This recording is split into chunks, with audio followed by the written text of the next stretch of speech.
ക്രിസ്മസും കഴിഞ്ഞ് ന്യൂ ഇയറും കഴിഞ്ഞപ്പോൾ കുറേ ദിവസം കഴിഞ്ഞിട്ടുണ്ടെങ്കിലും ഇപ്പോഴാണ് കുട്ടാറിൻ്റെ ഓഫീസിൽ നിന്ന് കിട്ടിയിട്ടുള്ള Christmas new year hamper unbox ചെയ്യാൻ ടൈം കിട്ടിയിട്ടുണ്ടായിരുന്നത്. അപ്പോൾ ഇതാണ് ഹാമ്പർ. നല്ല ക്യൂട്ടായിട്ട് പാക്ക് ചെയ്തിട്ടുണ്ട്. ശ്രീകൃഷ്ണ സ്വീറ്റ്സിനെ പറ്റി നിങ്ങൾക്ക് പലർക്കും അറിയായിരിക്കും. തമിഴ്നാട്ടിലൊക്കെ ഭയങ്കര ഫേമസ് ആയിട്ടുള്ള കടയാണ്. എനിക്കൊന്ന് പാലക്കാടൊക്കെ ഉണ്ടെന്ന്, കേരളത്തിൽ വേറെ സ്ഥലത്തുണ്ടോയെന്ന് എനിക്കറിയില്ല. അവരുടെ സ്വീറ്റ്സ് എന്ന് വെച്ചാൽ ഒരു രക്ഷയില്ലാത്ത സ്വീറ്റ്സാണ്. അടിപൊളി ടേസ്റ്റാണ്. ക്വാളിറ്റിയുടെ കാര്യങ്ങൾ പറയേ വേണ്ട. പ്രൈസ് ഉണ്ടെങ്കിലും അതിന് വേർത്ത് ആയിട്ടുള്ള ടേസ്റ്റാണ് അവർ പ്രൊവൈഡ് ചെയ്യുന്നത്. അവരുടെ ബ്രാൻഡ് എന്ന് വെച്ച് കഴിഞ്ഞാൽ അത്രക്കും ഡിമാൻഡുള്ള ബ്രാൻഡും കൂടിയാണ്.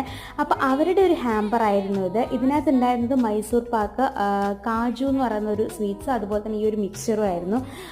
നമ്മുടെ നാട്ടിലെ മൈസൂർ പാക്കല്ല, ഇത് കുറച്ചും കൂടി സോഫ്റ്റ് ആയിട്ടുള്ള മൈസൂർ പാക്കാണ്. ഇത് വായിലിട്ട് അലിഞ്ഞു പോകുന്ന ടൈപ്പാണ്. അടിപൊളി ടേസ്റ്റാണ്.